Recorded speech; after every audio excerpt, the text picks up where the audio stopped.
Hi.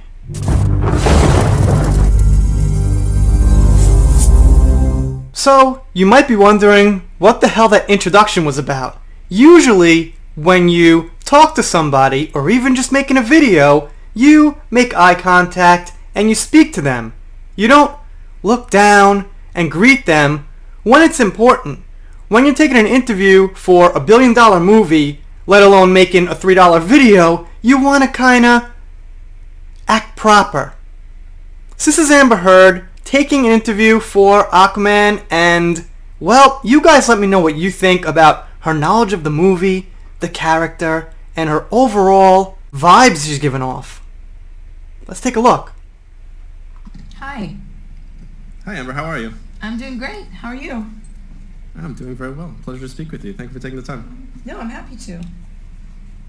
So, let's talk about this character. When you started, researching Mira and then started trying to imagine your own interpretation of the character, what was that process like? Was it really just about researching and, reading as much as you can, or was it about finding a way into it personally and, finding a way to bring yourself to her? Well, that's a good question. I think for me, honestly, the most of the battle was in getting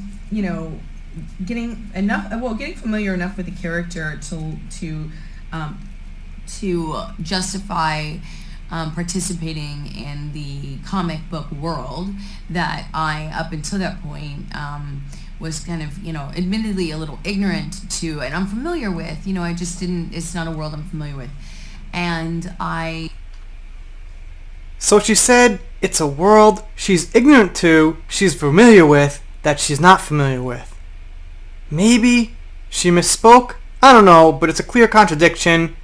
Maybe she meant she knows what it is, but she knows nothing about it. That's my guess. I had a vague sense or vague understanding of what I could expect the representation of my character would be based on the vague understanding of the representation I had seen in women in that particular genre especially. And so I was pleasantly surprised when I read when I heard that she was an empowered superhero in her own right, when she was a badass, kick-ass, empowered woman with agency. And then I was even more pleasantly surprised when I read in the comic book that same sensibility echoed in just right out of the gate, right off the bat. She, is rescuing this town and says something to someone who mistakenly asks if that was Aquaman, and she stops and she says, "No, I have my own name. So everything she says is like someone, that person, that particular character. There's really no name dropping or any indication she knows the actual history of this character, the franchise, or anything about comic books. Now, she's kind of like bobbing up and down here. That I'll leave up to your guys' speculation on what's actually going on. You think she got a good sleep, woke up, had a good breakfast, came ready for this interview? Or do you think possibly she did something before the interview that kind of hurt her ability to function? I have my own name. My name is Mira." And I was like, oh yeah, that to me was representative of the kind of character I wanted to play. And so from that point on, it was icing on the cake. So in developing a relationship with Jason, I think your guys' chemistry and the humor that you bring and the rapport that you bring is such an integral part of the movie's joy. So what was that? Obviously, I think you guys have a very easy chemistry. But how did you develop that chemistry to begin with? How did you guys meet? How much did you guys improvise and play off each other in developing your characters together?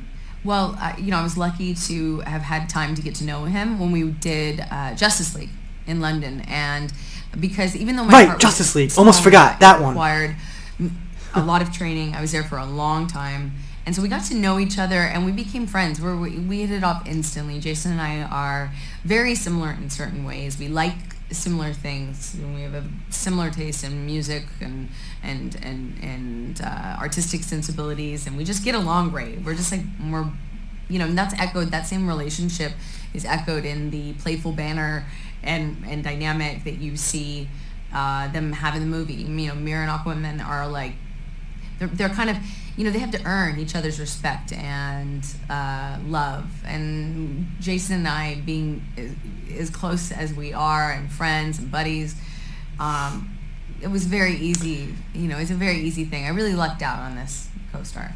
Do you feel that you have a different... I don't believe her. I don't think she's buddies or friends or anything with Momoa. I don't think he even follows her on Twitter, if I'm correct. I've been over this a few times about following on Twitter. It's not a big deal, but it's usually a courtesy thing that, content creators who are acquaintances, friends in real life, you just do. It's an automatic thing. So if you're not being followed on Twitter, I'm not saying it's some bad thing from somebody, but it should be expected from someone you're friends or buddies with. And there's no other indication anyway. I think there was a video where she kind of goes to kiss him and he kind of shies away a little bit or something. Some people tried to tell me, it wasn't a big deal, but I think a couple of us ran into some, tension there or whatever. So my bottom line is, I think she tries to play up relationships with big, actual, respected stars. Interpretation and maybe a different feeling towards, the superhero world and being a superhero now that you have been. And what's your interpretation now?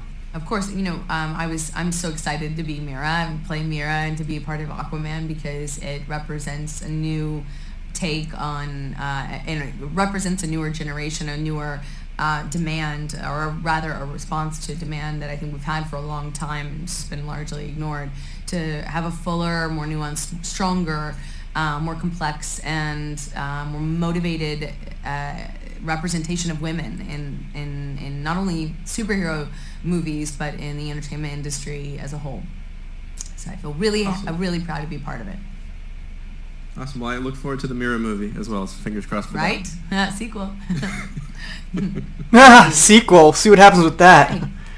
Anyway, you guys, of course, let me know what you think she was doing before the interview, especially. Also, if you've been watching movies for the last 5 years or even 10 years, women have representation across the board in Hollywood movies and entertainment.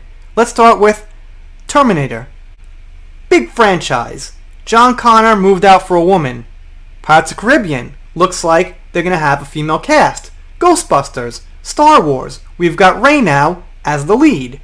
They've got women in every major Hollywood franchise now, aside from a few, but the majority of women. So anyone these days, even when the Aquaman, movie came out in 2018 or whatever it was, is saying that, is just pushing their agenda and their ideas, and they're not really looking at facts. This is an old conversation. And it just boils down to just not having respect for the company. Yeah, it's a big company, it's corporate, alright, I get it, but still, look at the chance they gave you, you're in the movie, you could at least promote it and take one fucking day off of your life from your doing stuff or whatever and take a good interview. I'm doing shout-outs, special thanks, things like that. You guys, of course, subscribe if you haven't. I'm doing Depth vs. Heard, Little Meghan Markle, Little Mal Manson, whatever comes up in the news. I talk a little fast sometimes, screw up, but that's okay. I just let it roll natural. It's better that way. And if you don't subscribe, I'll be sad, but I'll get over it. See you next time. Hi. Hi, Amber. How are you? I'm doing great.